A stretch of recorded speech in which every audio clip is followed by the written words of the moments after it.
আমরা আয়কর বন্ধ করার জন্য ইতিমধ্যে প্রস্তাব দিয়েছি। আমরা বলছি আয়কর দিতে চাই না, কারণ আয়করটা মিসইউজ করা হচ্ছে। আয়কর আয় হবে, আমি 50 টাকা 60 টাকা আয় করছি, আয় দেবো, কিন্তু আমার ব্যয় যে 110 টাকা, তাহলে আমার আয়টা তো 60 টাকা, ঠিক আছে, তাহলে আমার যে ব্যয় 110 টাকা আমি কোথায় পাবো?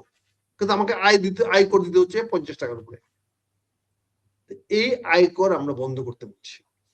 এখানে করাপশন বাড়তেছে। আমরা একটা লিখিত দিয়েছি, একটা বইও আমরা ছাপিয়েছি, এটা আপনারা যদি দেখেন, এটা আগামী বাংলাদেশে আমরা বলছি, ব্রিটিশ সাহেবদেরকে বলছি, আমরা বলছি যতটুকু ভোগ হবে ততটুকু কর দিবেন। গরিব মানুষ কম কর দিবে, অল্প কম দিবে, হালকা কম কর দিবে, এবং এই করের মাধ্যমে যদি মানুষ উপকার হয়। আমরা ন্যায্য কর ব্যবস্থা চাই, ইচ্ছে মতো কর নির্ধারণ করা যাবে না। আমরা সেটা বলতে চাচ্ছি।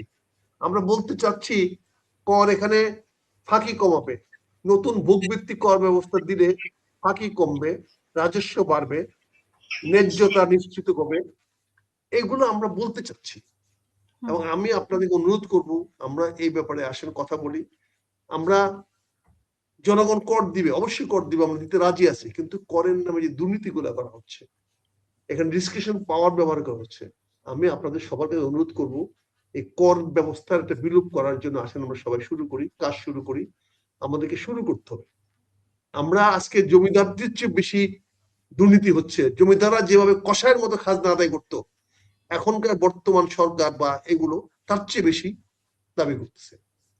আমার দাবি থাকবে কর ব্যবস্থার উপরে 2023 সনে যে ট্যাক্স দিয়ে রাষ্ট্র চলেছিল, আমরা বলছি 40 থেকে 50% দুর্নীতি হয়েছে। শেখ হাসিনা দুর্নীতি করেছে। এখন তো শেখ হাসিনা নাই, তার মানে 40-50% দুর্নীতি নাই। তাহলে একই বাজেট দিয়ে আমি কেন কর বাড়াইতে হবে? আমার তো 40% দুর্নীতি কমে গেছে, 50% দুর্নীতি কমে গেছে, তার মানে 50% আয় আমার বেড়ে গেছে। আমি মনে করি 2023-24 বছরে যে কর ছিল তার চেয়ে কোনো কর বাড়ানো যাবে না। যদি বাড়ায়, আশ্বাসে আপনাকে বলবো আরেকটা রিট করে দেন আমাদের জন্য, যাতে এই বাংলাদেশের মানুষের উপরে বর্ধিত করের চাপ বাড়াতে না পারে। এটা নিয়ে আমাদেরকে যুদ্ধ করতে হবে, সংগ্রাম করতে হবে। এই কর আমাদেরকে বাড়তে দেওয়া যাবে না। আমরা করের বোঝা বহন করতে পারবো না। আয়কর রহিত করতে হবে, ট্যাক্স ইউনিফাইড করতে হবে, একটা ট্যাক্সে নিয়ে আসতে হবে, একটা কর নিয়ে আসতে হবে বাংলাদেশে। যে যত ভোগ করবে সে তত কর দিবে, যে কম ভোগ করবে সে কম দিবে। ভোক্তা ভিত্তিতে কর হবে, কর সরাসরি সরকারের কোষাগারে জমা হবে। আমরা ক্যাশলেস সোসাইটি চাই, নগদ টাকা পয়সা আদান প্রদান বন্ধ করতে চাই। আমি এই ব্যাপারে ব্যারিস্টার আশরাফ সাহেবকে তার সমর্থন আশা করব। তার এখানে আমরা একটু কথা বলার বলবো, আপনি বলবো, চলেন একটা কথা বলি।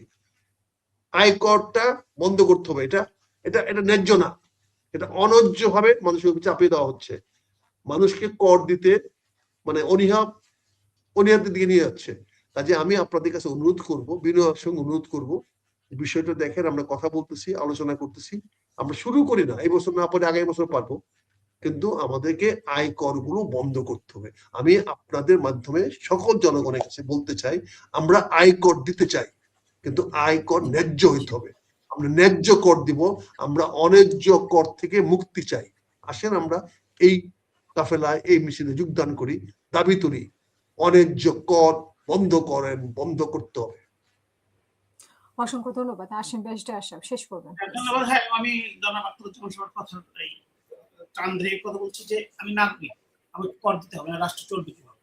তো নাগরিকের দায়িত্ব হচ্ছে যে কর দেওয়া, কিন্তু রাষ্ট্রের দায়িত্ব হচ্ছে যে করটা আমাকে দিচ্ছে সেটার জন্য আমি কতটুকু সম্মান, কতটুকু পেলাম, এবং যে উদ্দেশ্যে কর দেব রাষ্ট্র সেটা কতটুকু পারলাম না। এখন আমার করের টাকা দিয়ে সরকারি কর্মচারীরা এবং কি বিভিন্ন অবৈধ ব্যবসায়ীরা সেই টাকা বিদেশ নিয়ে বেগমপাড়ায় থাকবে, তাহলে তারা করার উদ্দেশ্য হলো। আরেকটি কথা আমি ফার্স্টে বলেছি যে আমরা যতটুকু ভোগ করবো ততটুকু রূপে দেবো, এটা কিন্তু অটোমেটিক নিচ্ছে, তার নাম হচ্ছে ভ্যালু অ্যাডেড ট্যাক্স। না, ভ্যালু অ্যাডেড ট্যাক্স ভুগতে একটা না, বলে এটা ভুগতে না। ভ্যালু অ্যাডেড ট্যাক্স হলো আপনি যখন মূল্য বাড়বে ট্যাক্স দিবেন, আর ভুক্তা হলো আপনি। আমি একটু বলি যে আমি যে জিনিসটা ক্রয় করলাম সেটার উপর একটা পার্সেন্টেজ আমাকে রাষ্ট্রকে সাথে সাথে দিয়ে দিচ্ছে, যে প্রোডাক্টটা আসতেছে, ওরা কিন্তু একটা অটোমেটিক একটা মালিকানা নিয়ে নিচ্ছে।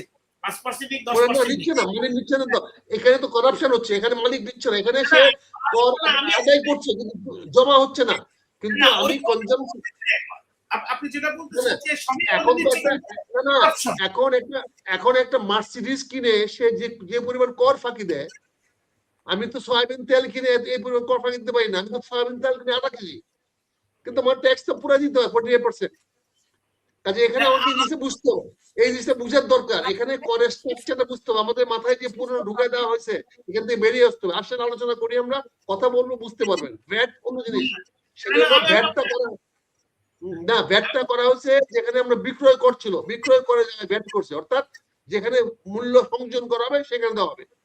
আমরা যেমন কাস্টমসের সিটি দেই, সাপ্লিমেন্টারি দেই, এগুলো ইচ্ছা মতো কর দেওয়া হচ্ছে, এগুলো দেওয়া দ্রব্যমূল্য বৃদ্ধি করা হচ্ছে, এতে করাপশন বাড়তেছে। এগুলা বিকল্প আছে, বিকল্প দেখেন, আলোচনা করেন, কথা বলি আমরা। আমি আপনার কথা বলছি, সিম্পল একটা এক্সাম্পল দিয়ে আমি শেষ করি। আমি একটা মোবাইল কিনলাম, আমাকে সেখানে ব্যাগটা দোকানদার রেখে দিচ্ছে, সরকারকে দিবে, অথবা একটা সুইট না, এখানে আপনি ভুল করতেছেন, রাখতেছে না। আপনি মনে করতেছেন ভ্যাটটা দিয়েছেন, সেই ভ্যাটটা সরকার জমা হচ্ছে না। প্লিজ আমি একটু বলি, আমি করাপশন যাচ্ছি না, সিস্টেমটার কথা বলতেছি। করাপশন তাই সে দায়ী হোক, সিস্টেমটার কথা না, সিস্টেমেটিক না, সিস্টেমটা তো ভুল, সিস্টেমটা তো ভুল। আপনাকে বলতো সিস্টেমটা আপনাকে স্লিপ ধরাই দিচ্ছে, আপনাকে স্লিপ ধরাই দিচ্ছে। প্লিজ আমাকে বলতে, আমি বলতে চাচ্ছি যে আমি যে জিনিসটা ক্রয় করলাম, আমার কাছ থেকে ব্যাগটা নিচ্ছে, সেটা জমা দিচ্ছে, করাপশন করছে, সেটা ভিন্ন বিষয়। কিন্তু আমার বিষয়টা যে আমি যে সাধারণ মানুষ, আমার কাছ থেকে নিয়ে সেটা করাপ্ট করে নিজেরা পার্সোনাল বেনিফিট হচ্ছে, আমি অন দ্য আদার হ্যান্ড বছর শেষে কিন্তু আমাকে আবার ট্যাক্স দিতে হচ্ছে আমার ইনকামের উপর, সেই পার্সেন্টের উপর। আমি যে চাকরি করছি সেখান থেকে আমি নিচ্ছি। বিশেষ করে যারা গভর্নমেন্ট চাকরি করে তাদেরকে বাধ্যতামূলক তাদের চাকরির ওখান থেকে কেটে রাখা হয়। যারা কর্পোরেট মাল্টিনেশনাল কোম্পানি আছে অনেকে সেটা ফাঁকি দেওয়ার চেষ্টা করে। এখন আপনাদের যে আমাদের কথা হচ্ছে, দেশে তো আমরা দেশের নাগরিক, ট্যাক্স যদি না দেয় রাষ্ট্র কিভাবে চলবে, রাষ্ট্রের কিভাবে ডেভেলপমেন্ট হবে? কিন্তু সেখান থেকে যারা করাপ্টেড,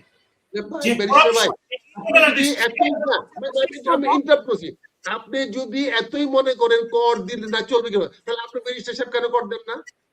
আপনি যেমন টাকাটা নিয়ে উপলব্ধি করেন, আপনি টাকাটা না, আপনি যেমন টাকাটা নিয়ে উপলব্ধি করেন, আপনি সে ট্যাক্স দেন না কেন? আপনি কেন ট্যাক্স রহিত? আপনি না, আপনি উকিলের ট্যাক্স দেন না, আপনি উকিলের ট্যাক্স দেন না, আপনি ভ্যালুয়েশন কেন হয় না?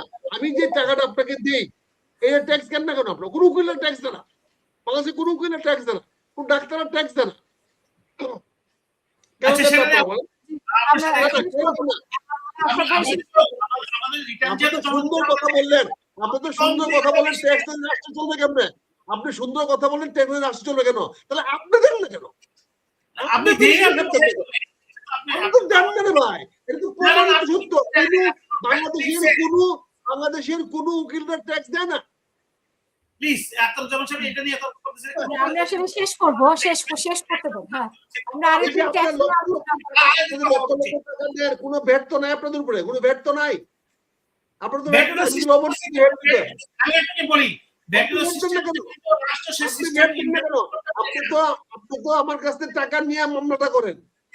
আমি যেমন সরিষার তেল কিনি বা আমি বিস্কিট কিনি টাকা দিয়ে, আমি তো আপনার কাছ থেকে তো আইনি সহায়তা টাকা দিয়ে কিনি, তাহলে আপনি কেন ব্যাট দেন না? আপনারা তো আমাদেরকে এই ব্যাটগুলো মানুষের জন্য যখন আপনাদের মতো নাগরিকরা বলবে যে শুধু আইনজীবী ডাক্তার সবাইকে দিতে হবে দেখতে, তখন আপনি যখনই আপনি রিসিপ্ট নেবেন এবং আপনি উকালুদের উপরে ব্যাট দোকান, আপনি উকালুদের ব্যাট দোকান, আপনি আমাকে ক্যাশ মেমো দিবেন। আমি যেমন টেলিফোন কিনলে ক্যাশ মেমো পাই, আপনাকে টাকা দিলে আপনি আমাকে ক্যাশ মেমো দিবেন, আপনি আমাকে ক্যাশ দিবেন, এত টাকা দিচ্ছি আপনি এটা আপনি হিট করেন, এটাও তো হিট করেন, এটা তো হিট করেন। আমি তো আপনার সাথে একমত যে সেই সিস্টেমগুলো আমাদের ডেভেলপ করতে হবে। শুধু রাষ্ট্রের সমালোচনা করলে হবে না, রাষ্ট্রের পক্ষে কথা হবে। আপনাদের উকিল ডাক্তার থেকে আপনার উকিল ডাক্তার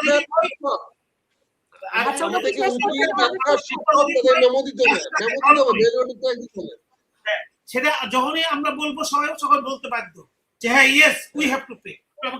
আপনাকে আমি ফিস দিয়েছি, আপনাকে কেন, আপনি যদি অন্য আমাকে কেন এই ট্যাক্সের আমাকে রিসিপ্ট দেন, ব্যাটার রিসিপ্ট দেন, তারপরে আমি আপনাকে দেব। সেইটাকে রাষ্ট্রকে মেনটেন করতে হবে। আমাকে আপনি ব্যক্তিগত কাকে করবেন, আচ্ছা আমরা শেষ করব। মারবে মারবে কেন তা জানেন? যারা বলতে পারে পাওয়ার আছে অথবা যারা পাওয়ার দিতে চায়। তো আগে তো সেলফ ডিফেন্স বুঝতে হবে। তো এই জন্য রাষ্ট্র যখন সিস্টেম করবে আমি বাধ্য হব। আর যখন একটা শেষ করে একটা কথা বল, যখন একটা সিস্টেম হয় সে একটা শিশুর মতো হাঁটতে পারে না, চলতে পারে না, বসতে শিখতে হয়। সিস্টেমটাকে ডেভেলপ করার জন্য একটা